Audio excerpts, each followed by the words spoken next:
আপনারা বলতে পারেন তাহলে কি পার্টসের দোকানগুলো উঠে যাবে, তারা বিজনেস করবে না? বুক ঠুকে সামনে গিয়ে সামনাসামনি কথা বলবো। কারণ অনেক রোডে, আচ্ছা আচ্ছা রোডে বহুত ফান্ডের টাকা নষ্ট করে ফেলেছে, চিটিংবাজের একটা শিকার হয়েছে। আর যে সমস্ত বাস লাভার আছে, যারা বাস প্রিয়, বাস ভালোবাসে, তারা এই নলেজগুলো সংগ্রহ করবেন। যে কোনো মালিক আপনার কাছে কথা বলতে এলে আপনার কাছে নত স্বীকার করতে হবে। নমস্কার বন্ধুরা, আজকে সকালে আবার বাসের কাছে এসে গিয়েছি আর নতুন একটা ভিডিও নিয়ে আপনাদের জন্যে। আর ড্রাইভার কন্ট্রাক্টর এসে গিয়েছে, ওরা সকালে এসে তেল মোবিলগুলো চেঞ্জ করে নিয়েছে। আর আজকে বিশেষত ভিডিওটা এইটা নিয়েই, যে গাড়ির যে বিজনেস আমরা করি, শুধু যে পয়সা ইনকাম করা যায় গাড়িটা চালিয়ে, আর পয়সা কি আরো কোনো দিক দিয়ে বাঁচাবার জায়গা আছে না নেই, মালিকরা কি আদেও বাঁচায় না বাঁচায় না, এই নিয়েই আজকে একটা ভিডিও। দুদিন আগে বাসের 4টে চাকার ব্রেক শু চেঞ্জ করেছে। ব্রেক শু গুলো শেষ হয়ে গিয়েছিল, তো 4টে চাকার যে ব্রেক শু চেঞ্জ করেছে এখানে লোকাল দোকান থেকে নিয়ে এসছে, লোকাল পার্টসের দোকান থেকে। আর 5,400 টাকা 4 চাকার ব্রেক শু দাম নিয়েছে। তো সেখানে আমাদের টুকিটাকি ধার বাকি চলে, চলে না নয়, টুকিটাকি ধার বাকি চলে। পুরো মালটাই ধারে দিয়ে দেয়, 5,000, 10,000, 20,000 টাকা বিল হয়। মাসের শেষে কখনো একবারে দিলাম, কি আস্তে আস্তে দিলাম, এইভাবে আমরা পার্টস গুলো নিতেও থাকি আর চলতেও থাকে। যেহেতু পাবলিক বাস রোডের উপর দিয়ে যায়, ওই জন্য ওরাও ধার দেনা দিয়ে দেয়। আর রাজ্যে 2 কোটি 2.5 কোটি টাকার ভলভো বাস চলছে। তো ভলভো বাস কোম্পানির মালিকরা কি করেছে, মানে যে সমস্ত মালিকরা এই বাসগুলো নিয়েছে, যেমন শ্যামলী আছে, গ্রিনলেন আছে, ইজি রাইড বলে আছে, অনেক কোম্পানির বাস আছে, অনেক মালিক আছে। তো তারা একটা নির্দিষ্ট জায়গা ভাড়া করে হোক বা কিনে হোক, সেখানে মেকানিক পুষে রেখেছে, পার্টস তারা নিজেরা কিনে নিয়ে আসছে। কারণ ভলভো গাড়ির পার্টস যেখানে সেখানে পাওয়া যায় না, তো ওরা পার্টস নিয়ে আসছে, মিস্ত্রি রেখেছে, পেন্টিং এর লোক রেখেছে, তো নিজস্ব জায়গা করে করে রেখেছে। তা আমরা কি এই ধরনের কোনো আহ, লোক হায়ার করে, জায়গা হায়ার করে মেনটেনেন্স গুলো করাতে পারি না? তাতে কি আমাদের পয়সা বাঁচবে না? নিশ্চয়ই বাঁচবে। বলি তাহলে শুনুন, শুধু সহযোগিতার অভাব। এই ভাড়াপত্রের অবস্থা কি? ও দাদা, অসুবিধা হচ্ছে। হ্যাঁ, খুব অসুবিধা হচ্ছে। কি অসুবিধা হচ্ছে? বাজার খুব খারাপ, তার মধ্যে নতুন ড্রাইভার দাদা। কে নতুন ড্রাইভার? কোথায় নতুন ড্রাইভার? নতুন ড্রাইভার ল্যান্ড দিয়ে কথা বলছিলেন, এবার চিন্তা ভাবনা। এই এত বছর রোডে গাড়ি চালাচ্ছ, এখানে 2 সপ্তাহ হচ্ছে।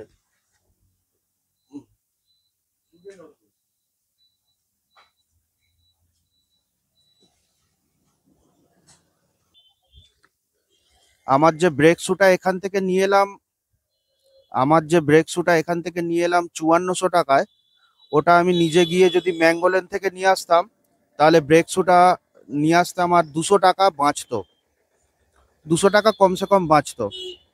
তো রোডে আমাদের 30খানা ধরে নিই, আজকে আজকে দাঁড়িয়ে 30খানা ধরে নিই বাস আছে।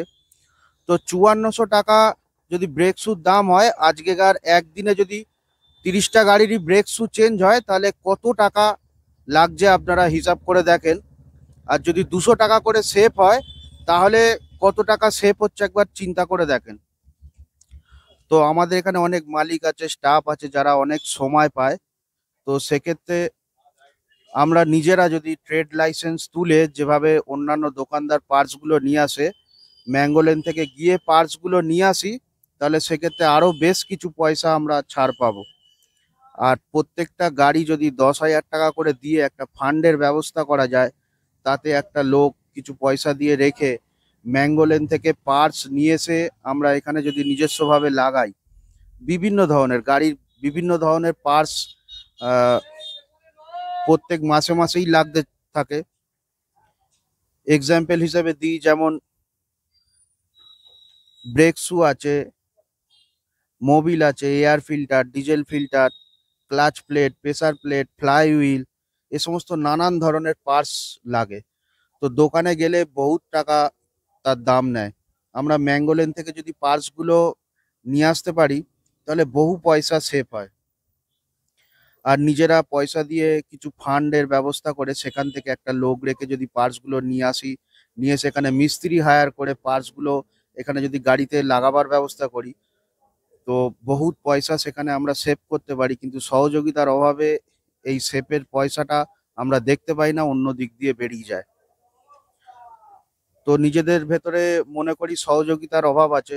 আর কোনো পাবলিক বাস রুটেই এটা মনে হয় বুদ্ধি খাটিয়ে বা কেউ একবার চেষ্টা করে দেখেও নি, কোনো রোডে আছে বলে আমার মনে হয় না।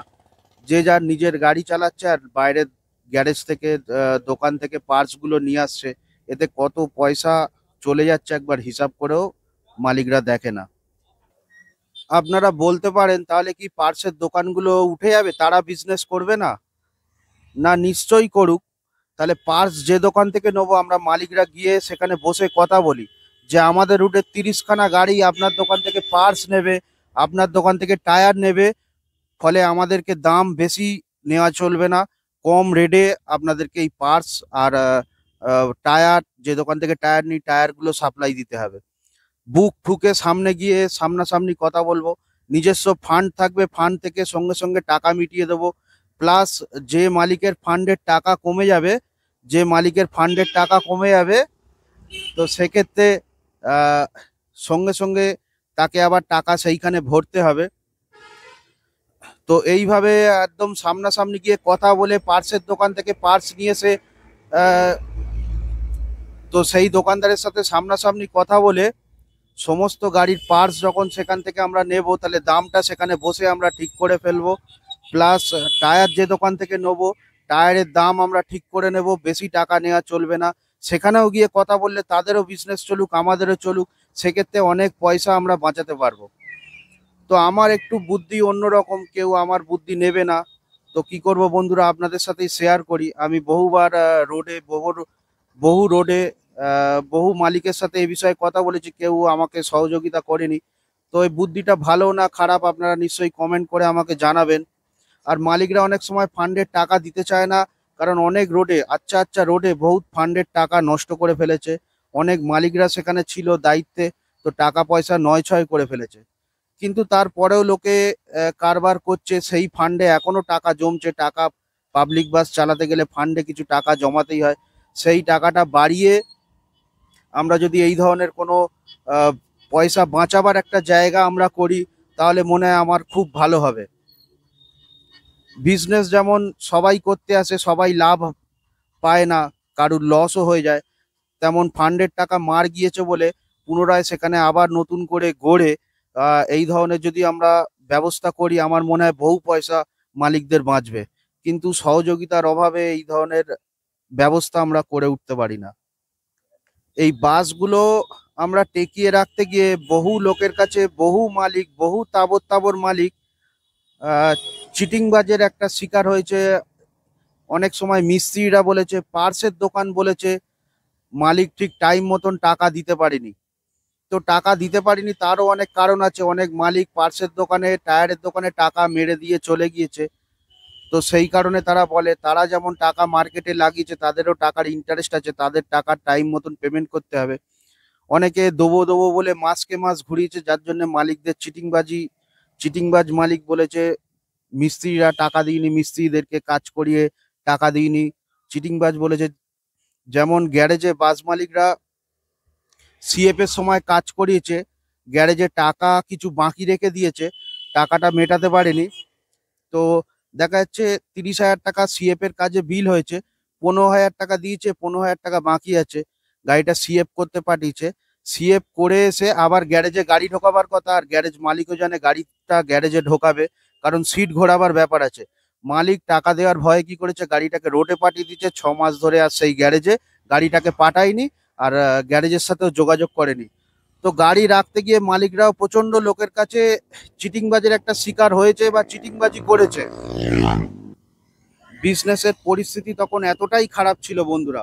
এখন যতক্ষণ একটু ভালো আছে বিজনেসের অবস্থা, নতুন নতুন BS6 BS7 গাড়ি নামছে। তার মানে সমস্ত বিজনেসই, পাবলিক বাসের বিজনেস, সমস্ত বিজনেসই একটু যতক্ষণ ভালো আছে, তাহলে পয়সা বাঁচাবার জন্য যে সমস্ত দোকানে আমরা চিটিংবাজের শিকার হয়েছি, সেই সমস্ত দোকানে এখন বুক ঠুকে কথা বলার সময় এসছে। সেই সব দোকানে, সেই সব টায়ারের দোকানে, সেই সমস্ত পার্টসের দোকানে, সেই সমস্ত মিস্ত্রির সাথে আপনি কি আমার রোডে সমস্ত গাড়ির কাজ করবেন, আমার রোডে সমস্ত গাড়ির কাজ করবেন, আপনার রেড একটা চার্ট দেন। আজকের মনে হলো ক্লাচ করে আপনি 1200 টাকা বিল করবেন, কালকে 1400 টাকা, রাতের অন্ধকার বলে ও করা যাবে না। নির্দিষ্ট একটা চার্জ দেন যে আপনার ব্রেক শু চেঞ্জ করতে এত টাকা, ক্লাচ করতে এত টাকা, তার একটা রেড চার্ট নিয়ে কাজ করাবার সময় এসছে। তো সহযোগিতার অভাবে এই সমস্ত দিকগুলো মিস হয়ে যাচ্ছে, তো যার জন্য বহু পয়সা আমাদের বাইরে বেরিয়ে যাচ্ছে। তো ভিডিওটা কেমন লাগলো আপনারা নিশ্চয়ই কমেন্ট করে আমাকে জানাবেন, আর আমাকে উৎসাহ করার জন্য চ্যানেলটাকে সাবস্ক্রাইব করে দেবেন, তাহলে আমি আরো নতুন নতুন ভিডিও আপনাদের জন্য আমি নিয়ে আসবো। তো যে সমস্ত বাস মালিকরা আমার এই ভিডিওটা দেখছেন, নিশ্চয়ই তাদের রোডের কমিটির কাছে এই ধরনের প্রস্তাব আপনারা তুলে ধরবেন। যে সমস্ত নতুন মালিক আগামী দিনে গাড়ি নেবে, তারাও এই ধরনের প্রস্তাব গাড়ি নেওয়ার পরে সংগঠনের কাছে, আপনাদের কমিটির কাছে তুলে ধরবেন। আর যে সমস্ত বাস লাভার আছে, যারা বাস প্রিয়, বাস ভালোবাসে, তারা এই নলেজগুলো সংগ্রহ করবেন। যে কোনো মালিক আপনার কাছে কথা বলতে এলে আপনার কাছে নত স্বীকার করতে হবে, কারণ সেই মালিকের থেকেও আপনার অভিজ্ঞতা অনেক বেড়ে যাবে এই ভিডিও দেখার পরে। তো সেই সমস্ত মালিক আপনাকে তখন বলবে যে কোথায় কোথায় খামতি আছে, সেই জায়গাগুলো আপনি যখন মালিকদের কাছে তুলে ধরবেন, তো আপনাকে সম্মানের সহিত কথা বলবে যে সত্যি এটা আমরা পারি না, এখানে আমাদের বহুত পয়সা আমাদের নষ্ট হয়ে যায়।